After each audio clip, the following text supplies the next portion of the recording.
Today's episode is brought to you by Wisconsin Cheese's Harmonious Pairings, a night of music and cheese. Why travel hours to get to the state when you can watch the online event in the comfort of your own living space?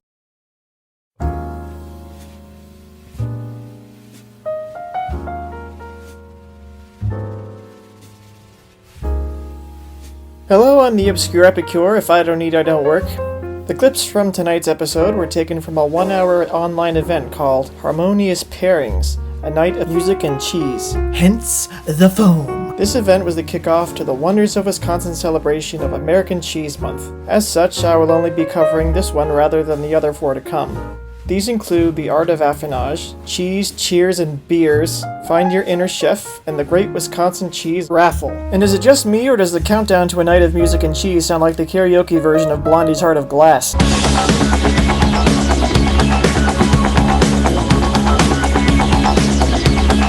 Are you ready to have some fun? Yeah! A Night of Music and Cheese was hosted by Luke Zahm of the television program Wisconsin Foodie. Called a sort of prodigal chef, Zahm is the co-owner of his restaurant Driftless Cafe, located in Viroqua, a thriving food culture. The first cheese tasted was the Baby Swiss from Jimmy Vagley from Vagley Farms. His family are 6th-generation cheesemakers. And I gotta say, man oh man, what a dynamite cheese. It's nutty and smooth and creamy and has just the right amount of moisture to it. This is the time to taste this Baby Swiss. Jimmy himself is a singer, songwriter, keyboardist, and bandleader of the powerhouse Madison bluegrass group The Jimmies. After his cheese was introduced, the Jimmies played one of their songs, Ain't Seen Nothin' Yet, of which I will just show them playing it due to copyright allegations. He and his band performed in a 117-year-old dairy barn and converted it into a music studio. From what I saw and heard, Jimmy is really good on that keyboard. Either that or he was just trying to stay warm in an old, cold, drafty barn. I couldn't believe how Gouda they were. Yeah, right. There it is. There's the cue. During the day, Jimmy helps out on his family's dairy farm. They till 1,500 acres of cropland, milk over 200 brown Swiss dairy cows, and exhibit live animals, embryos, and bull semen all over the world. Yummy. The second cheese tasted was the brick cheese from cheesemaker Joe Widmer of Widmer's Cheese Cellars. He is the owner and 3rd-generation cheesemaker of his family. Widmer's family had settled in the heart of one of the richest cheese-making areas in America more than 90 years ago. Embracing the manufacturing techniques which have been handed down through generations of European and Wisconsin cheesemakers, Widmer's Cheese Cellars carefully produces some of the finest brick, cheddar, and Colby cheeses in the world. My grandfather came in 1905, an immigrant. He had to have a job lined up when he got here, so he worked as an apprentice 10 miles from where our plant is now, and he stayed in contact with his girlfriend by email in 1905. Anybody catch that? By letter, it would take a couple months to get a letter. In 1911, her letter said, if I come to America, would you pick me up at Ellis Island? He went all the way back out, and half the people got off the ship. She was still up there. He said, how am I going to get her off the ship? He said he'd have to marry her. He married her on the dock. So she became an American citizen, came back to Wisconsin and bought the plant we're in now. Our product is so authentic, we're still using the bricks my grandfather used in 1922, and you have a milder piece of the brick there. The original type is a washed, dry, stinky one. You have the mild one. I thought I was holding, like, when you said I have a mild brick in front of me here, I thought we were talking about this one. You guys almost caught me on camera, like, tasting the brick to see if it was mild, and it truly is. Heaven knows, like, who's touched this thing in the last 48 hours. Well, you're talking about this cheese, this delicious brick here, correct? Yeah, Luke, don't bite into that other one. Yeah, might break some teeth. So let's give it a taste, see what we got. So, what do we taste in this thing? I get buttery, creamy. Yeah, a lot of buttery, nutty flavor. Afterwards, Joe gave a sweet little performance of American country folk singer-songwriter John Prine's Take the Star Out of the Window on his acoustic guitar, of which I will just show him playing due to copyright allegations. Well, I gotta say, Joe, your music is about like your cheese. It's smooth, it's soft, it's complex. Who would have known that pairing was gonna, be played until the cows come home? I mean, are we having fun yet? Are we having fun? Pairing music and cheese, it speaks to my love language. Luke, I got to tell you something. Go ahead. Before I worked for my family, I worked for another cheese factory, but they fired me for always getting in the way. W-H-E-Y. You're a good dude, or a Gouda dude. I gotta tell you, we've spent literally the last 48 hours trying to write all the possible cheese jokes that we could. And after kind of striking out on some of these, I found myself feeling a little blue.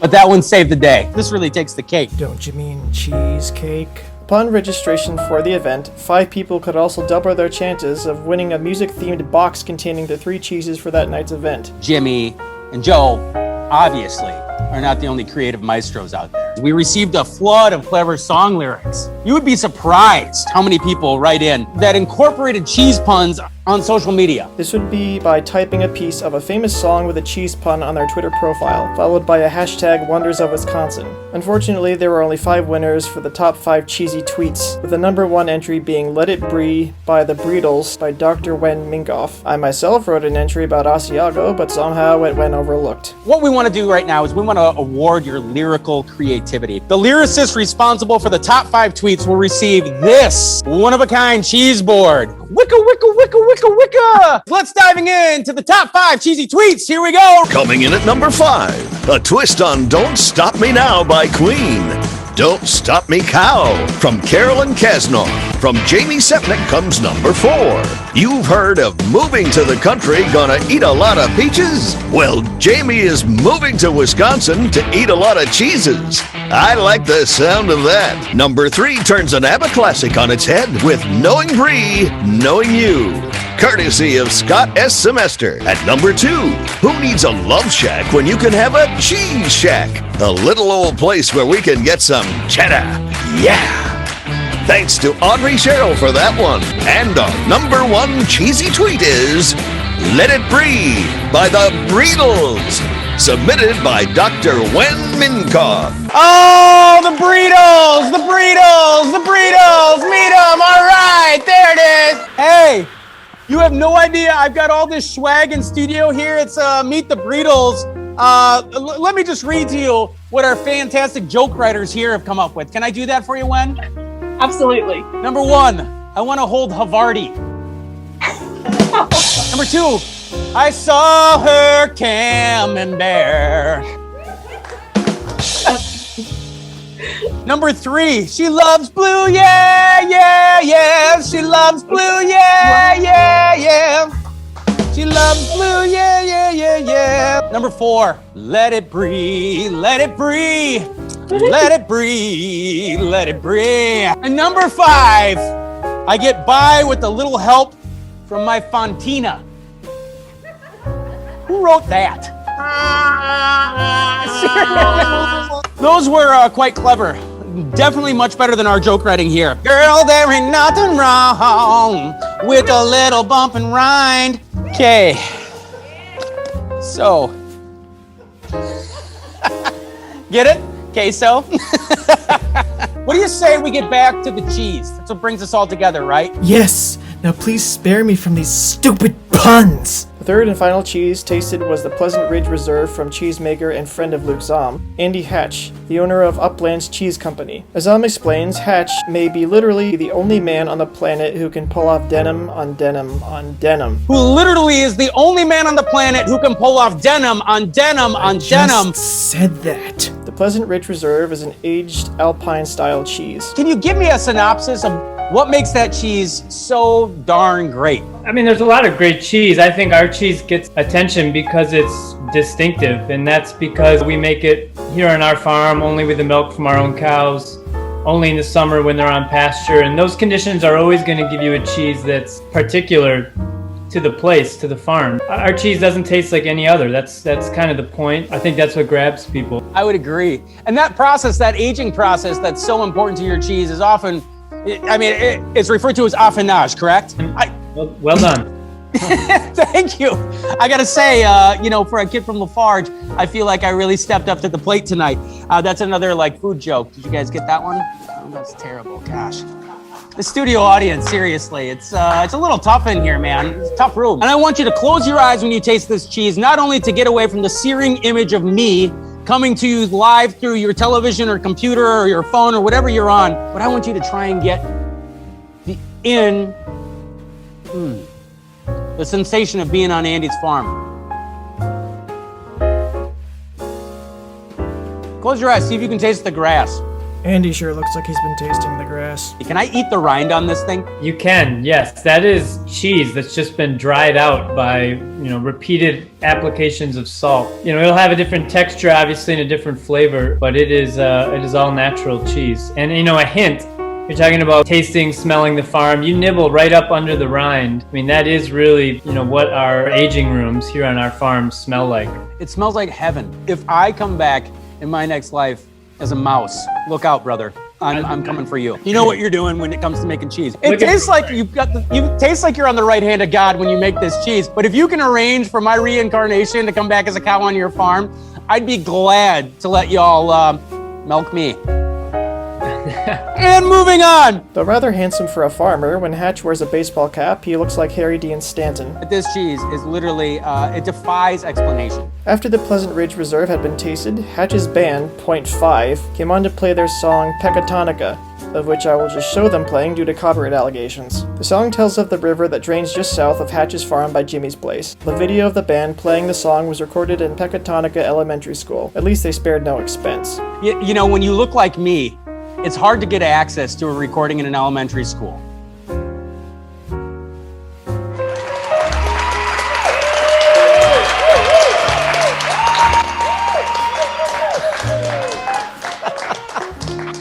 That's my Andy Hatch Uplands Pleasant Ridge Reserve cheese face, in case you're all wondering at home. If you're not making that face at home, you're not doing it right, let me tell you what.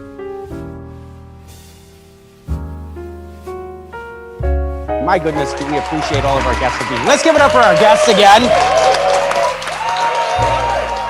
All the cheeses that we sent you today are literally pillars of our identity. I want to take the time right now to thank all the cheesemakers and musicians who joined us tonight. Can I get a round of applause, please?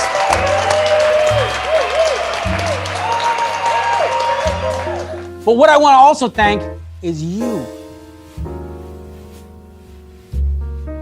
Me? That's right. Every time you go to the market, you go to the grocery store, and you find a product that has proudly Wisconsin cheese on it, you are not only supporting a cultural identity, you are supporting family farms, you are supporting our agricultural lifestyle, you are supporting the state with some of the cleanest waters, with some of the greenest pastures, and some of the most intense pride that we have in the United States. Go Packers! If you're hungry for more, have some cheese.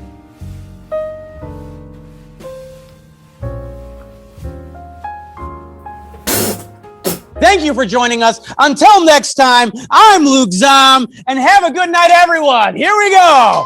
Woo!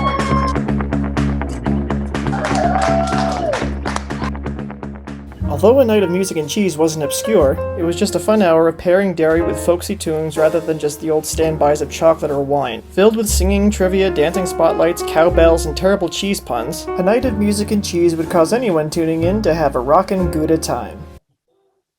That was terrible.